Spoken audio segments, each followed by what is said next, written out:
Yare Janjaga Popia Chestain, Tonkin the Mantomba, Tara Evili Tiago Hobu Dre, Genono Kabajo Yeti Lani Vare, Guru Yuzanga the Dinzagamiama, the Deep Yane, Yolin Chemyapa Winky, Crito Zuja de Jola Chendre, Loa de Jodin Simurishia, Tipeni Vare.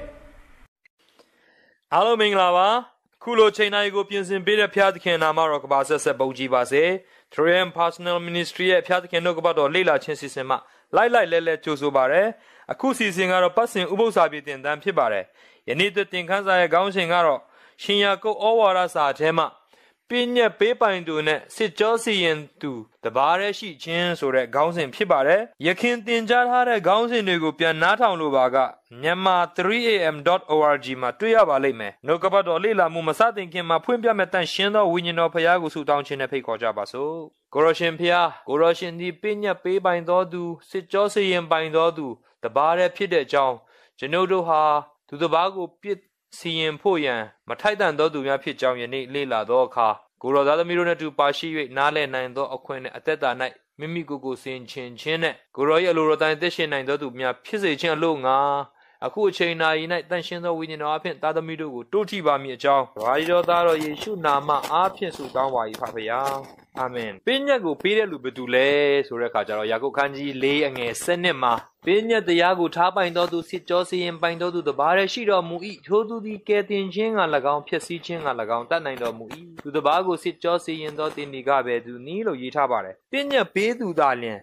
Some chat that Niama, a man can some pibale, Uma Apen, Ubri, Pude Ludalin, Eddie Ubri, were drunken on a tea some pibale. So, Ubri, Pudo to Tide, a tiny dago, Ubri, Pudo to Mahode Luga, Martina and Babu. Ilove, Piata King a pina dog, paid it, Poco Dalian, the pina dog, John, Nales of Peter. That's so yen, the Poco Abedule. So, no, the Majans are my apartment, so in Asia can you don't and a cinema. John Muga Taura Piadi, Naro eat the Yadu G Pit or Mui, Taura Piadi, Naro eat. Pinya the Yashim Pitomui, Taura Piadi Nari a sham bayen, Taura Piadi Nari sham bayen Pie, Narogo getting on Mulimi, look Hitabare, the jump, Dipoko ha, Pinya the Yago Pedo to her Taura Paya Pibare, Dim Georgian at the Yasi in Chins or a Gauns and Pibare. Yago Kanji Ling and Setema, near Goro, a changing the Yago the Yaukaya Chingu Mapujane, near Go Chingu Kaya Yue, tonight a pishi di who seeing Dodudi, the Yago Kaya E, the Yana a pishi di who seeing E, Koro Pulian, then the Yago Chin Dodu Maho, the Yago sit Josie and Dodu P. To the Bago sit Joe Piro. To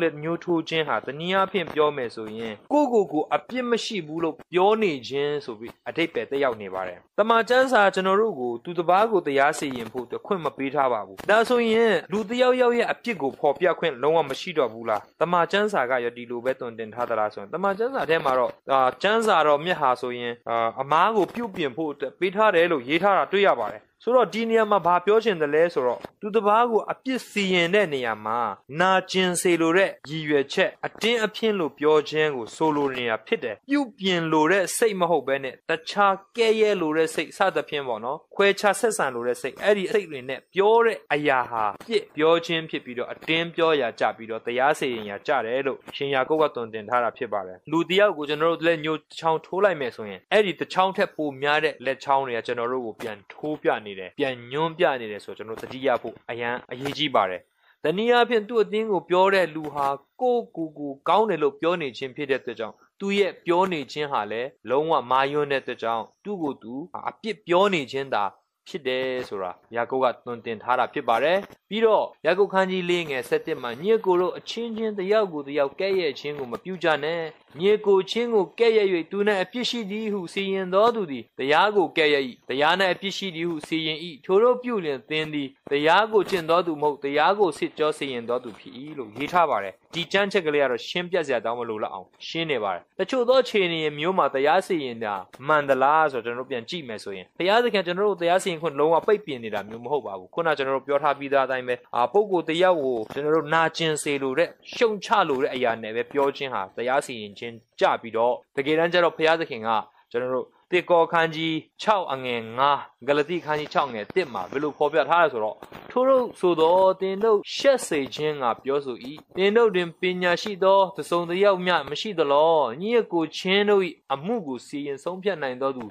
တစုံတစ်ယောက်မျှမရှိသလောဆိုပြီးတော့ရေးထားတယ်နောက်တစ်ချမ်းမှာညီအကိုတို့လူသည်တတိလိ၍တစုံတစ်ခုသောဒုစရိုက်ကိုပြုမိခြင်းဝိညာဉ်စုကျေးဇူးကိုခံရသောတင်တို့သည်အပြစ်သွေးဆောင်ခြင်းနှင့်ကိုယ်တိုင်လွတ်မြေကြောင်းကိုတတိပြုလျက်တိမ်မွေ့နူးညံ့သောသဘောနှင့်ထိုလိုသောသူကိုမဆ၍သူ၏နေရာ၌တည်မြဲတည်စေပြန်ကြလောလို့ရေးထားပါတယ်ဆိုလိုတာကတော့ပညာရှိသောသူဖြစ်ရမယ်ဝိညာဉ်စုကျေးဇူးကိုခံရသောသူဖြစ်ရမယ်အဲ့ဒီလူကိုယ်တိုင်လည်းအပြစ်ပြောစရာမရှိတဲ့လူဖြစ်ပြီးတော့ကိုတတိပြုပြီးတော့နူးညံ့တိမ်မွေ့တဲ့သဘောမျိုးနဲ့မဆရမယ်တည်မြဲပြန်တည်နေစေဖို့မဆရမယ်လို့ရေးထားပါတယ်သဘောတရားကတော့အသင်းတော်ထဲမှာပုဂ္ဂိုလ်သုံးတစ်ယောက်ဟာမာယွန်းတဲ့အယူဝါဒဖြစ်စေမာယွန်းတဲ့အသက်တာကျင့်စာရိတ္တဖြစ်စေရှိလာပြီဆိုရင်ဆုံးမအပဲ့ပြင်ဖို့အတွက်အသင်းတော်လူကြီးတွေအသင်းတော်ကတရားတွေကဆုတောင်းပြီးတော့ဒီပုဂ္ဂိုလ်ကိုမဆပြီးတော့တည်မြဲတည်စေဖို့သူတို့ကိုယ်တိုင်လည်းတတိထားပြီးတော့ဝိညာဉ်စုကျေးဇူးခံရတဲ့အတိုင်းတိမ်မွေ့နူးညံ့သောသဘောချစ်ချင်းမြတ်တာနဲ့သူ့ကိုပြန်တင်ခွင့်ရှိတယ်ဆိုတာကိုပြောနေခြင်းဖြစ်တယ်။တနည်းအားဖြင့်ပြောမယ်ဆိုခရစ်တော်ရဲ့နာမအားဖြင့်ပြုပြင်ခြင်းဟာဘုရားသခင်ရဲ့အလိုတော်နဲ့ညီပါတယ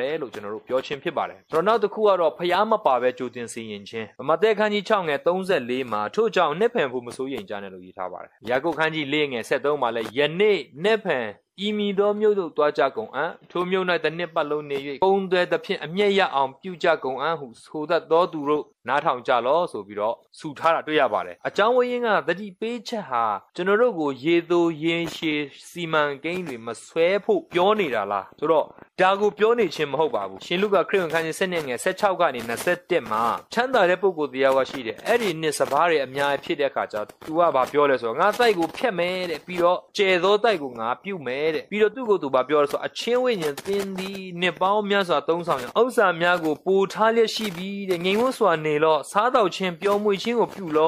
ာဆိုပြီးတော့သူ့ကိုယ်သူပြောလိုက်တဲ့အခါမှာဘုရားသခင်ကအချင်းလူမိုက်ယနေ့ညပင်သင်ဝိညာဉ်ကိုရုပ်သိမ်းရာအချိန်ရောက်လိမ့်မည်ဆိုပြီးတော့အဲ့ဒီတထေးကသူ့ကိုယ်သူချမ်းသာလာပြီးထင်ပြီးတော့သူ့ရဲ့အစည်းစိမ်တွေကြည့်ပြီးတော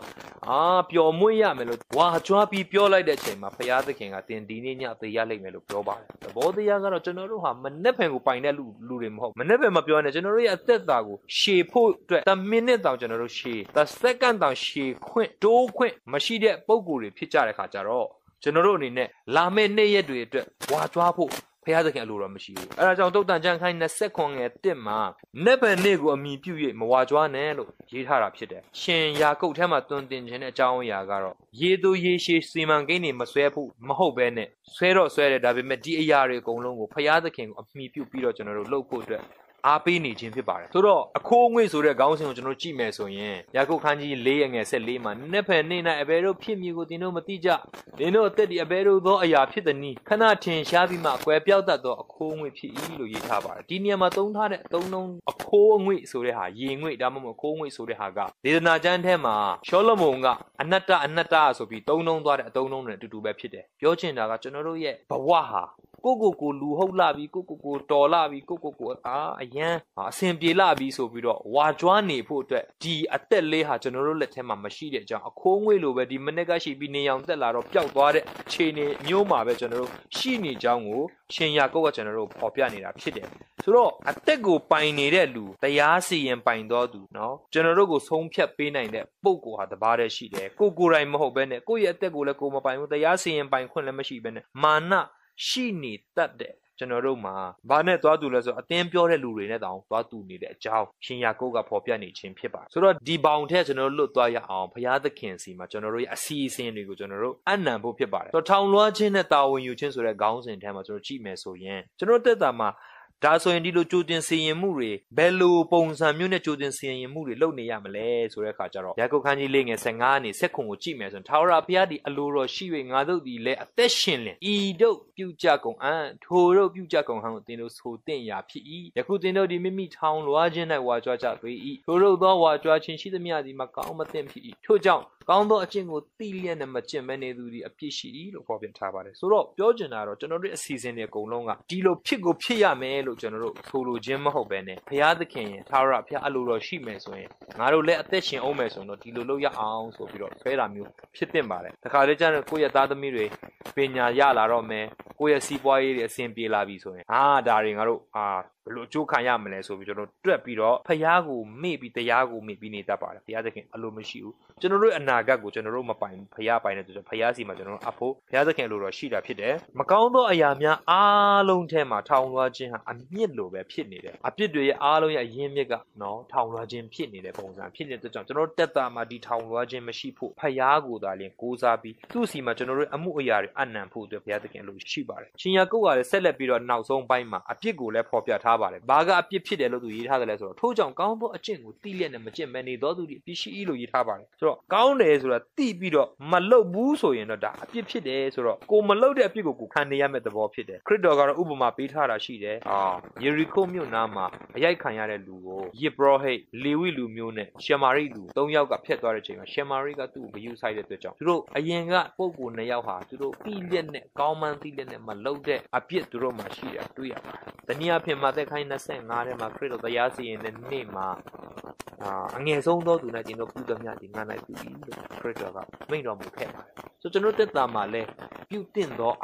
အမှုများကိုမပြုမိပဲနေဖို့အတွက်ဒါမှကြောက်စရာကောင်းတယ်ဖြစ်တယ် Counsel for the Just စာမျက်နှာ150နဲ့ chapter 26ကိုကျွန်တော်ဖတ်ပြချင်ပါတယ်နာနဲ့တိုင်းသင်ကိုယ်ရနဲ့သင်သားသမီးများကိုဘုရားသခင်ထံတော်သို့ထိုနေ့အတွက်ဆက်ကအနံသင်အပိုင်မဟုတ်သောလများနှစ်များအတွက်ကြိုတင်အပိုင်တွက်ချက်မှုများမပြုပါနဲ့ကြိုတင်အပိုင်တွက်ချက်မှုများမပြုပါနဲ့လို့ပြောထားတယ်တူတောင်းလာသောတရက်တာအချိန်ကိုသင်အားပေးထားပါသည်အကယ်၍သာလောကတွင်သင်အတွက်နောက်ဆုံးနေ့ဖြစ်နေတဲ့ကဲ့သို့နာယီတိုင်းကိုသင်ရဲ့သခင်အတွက်အလုပ်ဆောင်ပါသင်ရဲ့အကြံစီများကိုဘုရားသခင်ရှေ့မောက်တွင်ချထားပါဆက်လက်လှုပ်ဆောင်ရန်သာတို့မဟုတ်လက်မြောက်ရန်ဖြစ်ပါစေ